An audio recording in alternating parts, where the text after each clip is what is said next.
how to activate DoorDash Crimson Card.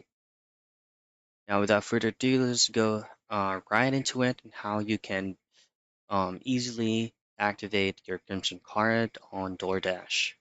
So, of course, open up the Dasher app and navigate via the Earnings tab.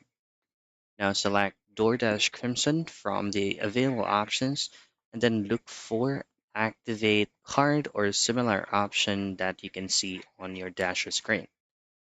From there, just enter the required details, which is usually includes the last four digits of your card number and its expiration date. Now, next thing to do is just simply follow the on-screen instructions to complete the process, and then choose on Add the digital card to your wallet by following the prompts such as selecting Add to Wallet or Add to GPay. And that's pretty much it. That is how you activate your DoorDash Crimson Card.